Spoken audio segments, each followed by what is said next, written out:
sungguh sangat luar biasa. Saya boleh rasakan. Eh, saya juga berterima kasih tentunya kepada Outreach Ministry yang telah menghubungi saya dalam hal ini Ibu Deborah yang menghubungi saya untuk bersaksi.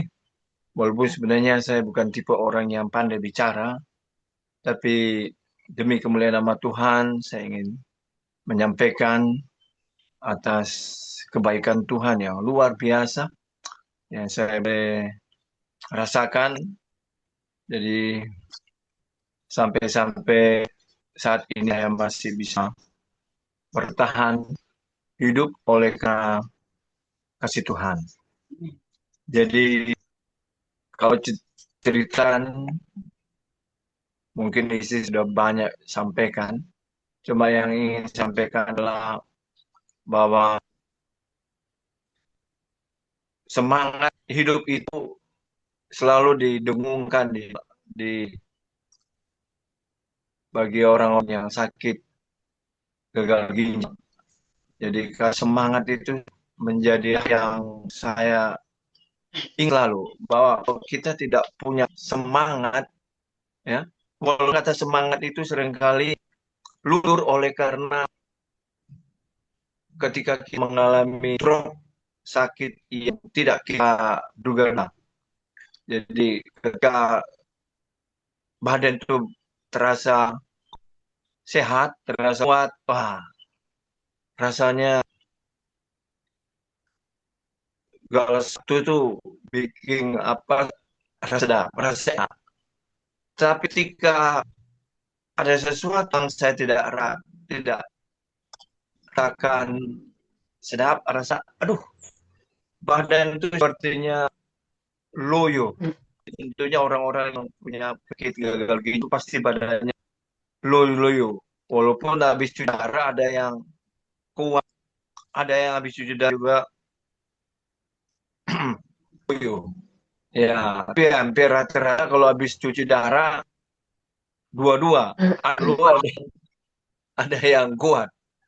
Tapi bagi saya sekali saya jadi kuat setelah di darah, saya boleh beraktivitas. Biasa saya habis cuci darah masih olahraga pingpong sore ada kegiatan di depan rumah. Saya senang sekali dengan pingpong. Cuma yang saya ingin sampaikan ketika saya menderita sakit gagal ginjal ini berulang-ulang saya melihat kebaikan Tuhan yang tidak dapat saya balas ya karena saya ini diminyaki ya, sudah hampir berapa kali sudah di ujung tanduk kematian itu ada tapi Tuhan masih memberikan kesempatan saya. Tuhan masih memberikan kesempatan saya sampai hari ini boleh merasakan kebaikan Tuhan. Kalau mau diceritakan dari awal, ya, dari penyebab saya sakit, mungkin pintas bisa pernah cerita bahwa hanya gara-gara penyakit asam urat menyebabkan gagal ginjal yang saya anggap sepele, tapi justru itu menyebabkan yang fatal.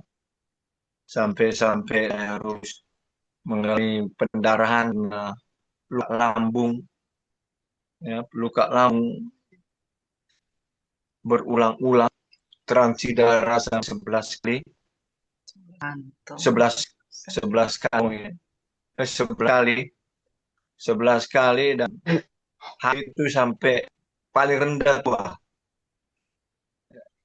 Jadi kalau bilang dua, soalnya bisa bayangkan bagaimana keadaan darah keluar begitu hebatnya. Tapi nah, oh Tuhan masih memberikan saya kekuatan dan Tuhan masih memberikan pertolongan luar biasa. Kalau di teman-teman saya yang juga saya lihat cuci darah Di samping saya yang selalu saya lihat, depan saya, lama-lama mereka saya lihat hilang, hilang. Pertama-tama lihat di rumah sakit itu, 1 minggu itu ada sampai 2 kali, 3 kali korban apa orang meninggal. Sampai saya mantap di samping, bicara 1 minggu kemudian hilang, masa mati. Aduh, itu pengaruh saya, pengaruh banget. Tapi kata kata sangat selalu jadi kekuatan bagi saya bahwa kalau orang tidak semangat untuk tidak bersyukur kepada Tuhan, bisa jadi terpengaruh, terbawa. Makanya saya merasakan bahwa kata-kata hati yang gembira, hati yang selalu bersyukur itu pengaruhnya luar biasa, saudara. Walaupun saya juga berusaha untuk ingin ingin ingin pulih dari sakit ini, tapi segala cara saya bikin buat, tapi tetap masih mengalami yang seperti ini.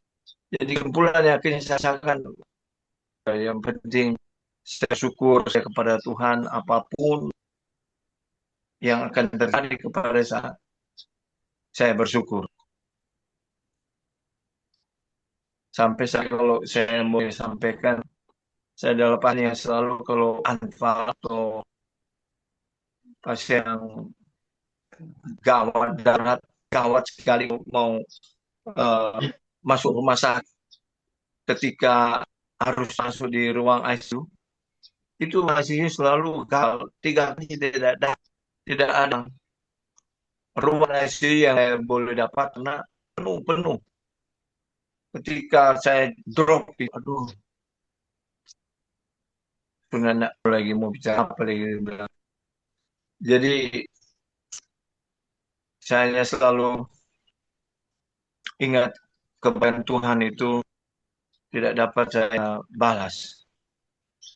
Saya ingat kalau di dalam Mazmur 16 ayat 12 dan 13 kata, bagaimana aku akan balas kepada Tuhan segala kebajikan padaku.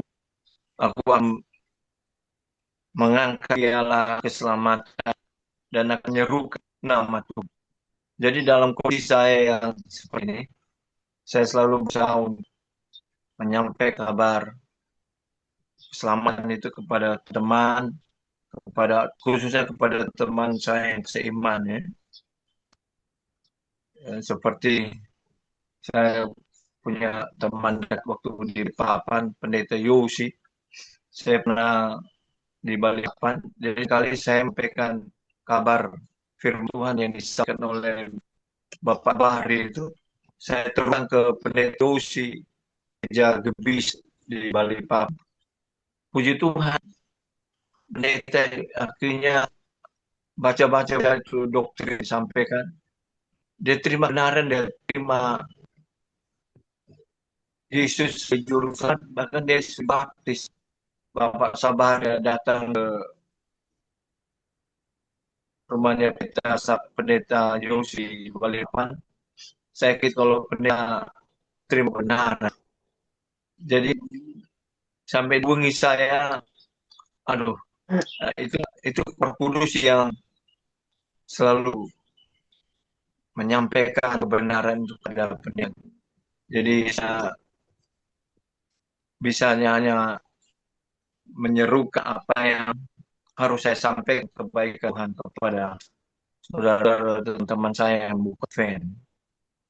Jadi sekali lagi saya ingin sampaikan bahwa walaupun saya mengerti sakit seperti gagal ginjal ini, saya tidak perlu harus hati, tidak perlu patah semangat.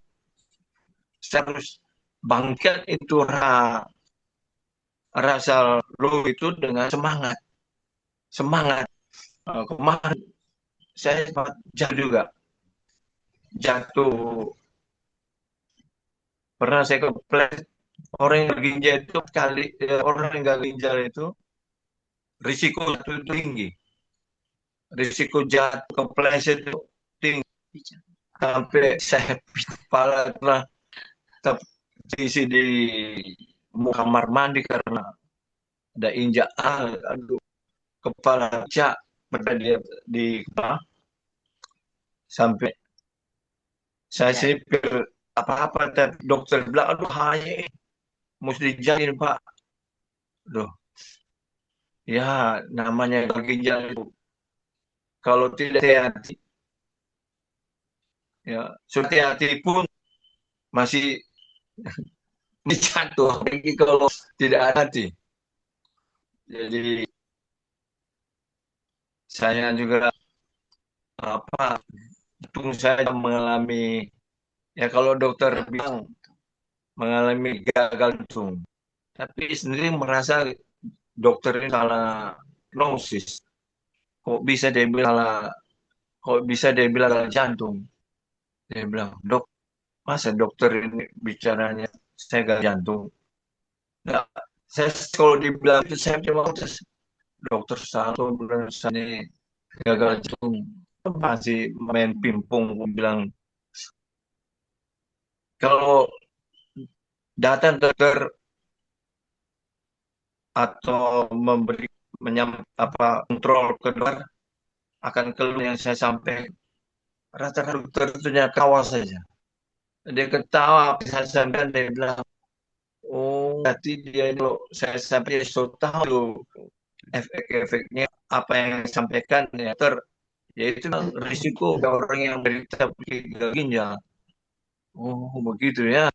Jadi karena selalu saya kontrol, dokter cuma kasih tanggapan seperti itu, saya langsung berpikir, oh, jadi dia punya jalan luar, dok cuma kasih vitamin, kasih vitamin. Aduh, jadi vitamin ini yang menjadi obat sementara yang bisa jadi kuat. Ini kalau saya boleh sampaikan, seringkali pasti dokter saya. Jadi kalau sakit, rasanya kalau mau ke dokter boleh Pak, ya itulah vitamin, vitamin. Ya, tapi dalam hati saya masih punya semangat untuk sembuh itu tinggi sekali. Semangat untuk kembali pulih itu tinggi. Apalagi saya dengar nama saya selalu disebut dalam doa. Aduh, sangat sangat senang saya karena Tuhan memberi saya tolongan sungguh-sungguh luar biasa. Jadi saudara mungkin kalau semua saya kan, aduh gimana ya, terlalu banyak yang saya mau sampaikan. Cuma isinya kata-kata pendeta bilang, karena juga harus bersuka dalam segala hal. Bersuka citalah dalam segala hal. Walaupun sakit, bersyukur. Senang ataupun sakit ataupun tetap syukur. Filipi 4 bilang, bersuka citalah sekali katakan bersuka cita. Oh, betul pendeta. Memang kalau orang mengalami kesakitan, bagi yang bagi yang tidak sakit bicara gampang. Yang mengalami sakit seringkali, aduh, ya, tapi itulah memang harus orang bersuka cita, bersyukur di dalam segala hal. Apapun yang orang rasakan, tetap bersyukur. Semangat, semangat yang tidak boleh luntur itu harus menjadi hal yang utama. Ya, saya lihat kemarin saya ada pendeta atau orang pendeta yang juga saya gagal ginjal. Saya lihat, aduh, Solo yo bagi kasihan dia. Aduh, seringkali terpengaruh. Kita so ingin maju. Loh, pendeta kok gagal ginjal sakit, gagal ginjal seperti pas mati ya. Umur gitu. Kalau nggak muda. 56 saya bilang, kita 70. Oh, iya benar. Cuma jangan bingung mati. Tetap harus semangat. Walaupun nanti kalau orang mati ya, sampai jalan. Kan orang yang menentukan. Jadi tetap semangat. Apapun itu yang terang hadapi, semangat. Bersyukur. Pendeta bilang, iya mah. Kita kalau sok jangan nggak bisa buat apa-apa. Itu memang resiko. Begitu orang yang gagal ginjal memang seperti itu. Cuma lagi di dalam keadaan saya berusaha untuk menyampaikan, menyeru firman Tuhan kepada teman-teman saya melalui WA, melalui ya kalau temu teman saya sampaikan terbaik tentang Tuhan, bagaimana saya sampai sekarang bisa bertahan hidup, dan seterusnya. Jadi sekali lagi hanya kepada Tuhan saya banggakan, saya tidak bisa katakan kebaikan Tuhan. Bersukacitalah selagi katakan bersukacitalah. Amin. Mungkin itu yang bisa saya sampaikan. Tuhan berkati. Amin. Amin. Amin. Amin. Puji Tuhan. Semangat Pak John. Ya, terima Puji kasih Tuhan. Pak Sudah pendamping. John. Pendamping Terima Bu kasih Pak Elizabeth ya. John Wuntu Puji Iya. Sigarlaki. Selama ini kita mengenal Ibu Elizabeth yang sangat aktif ya, Iya. dan suka memberikan kesaksian tentang suaminya. Dan sebagian besar dari kita kelompok doa yang sebelumnya dari Oral Channel, kita terus menyokong dalam doa ya untuk Pak John Sigarlaki, Pak John Wuntu Sigarlaki. Beberapa kali masuk di ICU memang benar ya. Namun kuasa Tuhan yang ajaib bisa memberikan kekuatan sampai saat ini Pak John tetap semangat dan hidup dengan iman. Saya tahu Pak John Amin. dulu sangat aktif Amin. bekerja, sempat menjadi juga manajer kepala cabang DHL di Berau kalau nggak salah ya. Dan pernah satu jemaat dengan kami di Balikpapan, bahkan pernah jadi kepala cabang juga di Surya Gita Nusantara yang ada di Palu, di Gorontalo ya. Dan Pak John mungkin usianya belum 60 ya, tetapi luar Belum. biasa. Tuhan memberikan istri yang memberikan kekuatan selalu. Tetap Amin. semangat, Ibu Elizabeth. Tuhan memberkati ya. Amin. Baiklah, tentunya kita semua dikuatkan dengan kesaksian yang sudah disampaikan. Baiklah, saya menggantikan Firna yang dia harus berangkat ke kantor, jadi saya menggantikan ya sebagai MC. Dan pada saat ini kita siapkan hati kita akan mendengarkan firman Tuhan dari Pendeta Sarjono ya, jauh-jauh dari Colorado. Ya, saya lihat sudah dari atas mobil, mungkin siap untuk berkegiatan. Ya, silakan Pendeta Sarjono. Oke, selamat pagi Bapak Ibu yang berada di Indonesia. Selamat Pagi Pendeta. Iya, selamat pagi ya. Sudah pukul berapa di Indonesia? Jam 5 ya? Atau hampir jam 6 ya? Oke. Renungan kita singkat pada waktu ini, yaitu hanya 10 menit. Kita akan merenungkan firman Tuhan. Saya coba share screen untuk judul renungan kita. Judul renungan kita adalah Tuhan yang membela dan menyelamatkan. Kita akan mengambil beberapa waktu merenungkan firman Tuhan dari Mazmur pasal 83. Kita tidak akan baca semua. Kita hanya beberapa ayat. Tapi nanti setelah renungan ini Bapak Ibu coba baca dalam Mazmur pasal 83 khususnya ayat yang ke-10 sampai dengan ayat yang ke-19. Ini yang akan kita nanti renungkan, hanya beberapa ayat dari pasal ini. Bapak Ibu, ada saat-saat dalam hidup kita ini kita merasa seperti sedang dikepung. Tetapi bukan oleh kepungan tentara, tetapi dikepung oleh berbagai masalah dalam kehidupan ini. Bukan oleh pedang, tetapi oleh berbagai kekhawatiran dalam hidup. Kita ingin lari, tetapi tidak tahu kemana kita lari. Kita ingin kuat, tetapi hati sudah sangat lelah. Pada tahun 2005, seorang ibu muda umur 27 tahun namanya adalah Ashley Smith mengalami malam yang seperti itu. Seorang buronan bersenjata bernama Brian Nicholas pada saat berada di pengadilan karena tuntutan pemerkosaan. Pada waktu dihadapkan ke hakim, dia mengambil senjata dari seorang polisi, kemudian menembak hakim, dan menembak 3 orang lainnya yang berada dalam pengadilan pada waktu itu. Dan setelah itu, Bapak Ibu, ia lari.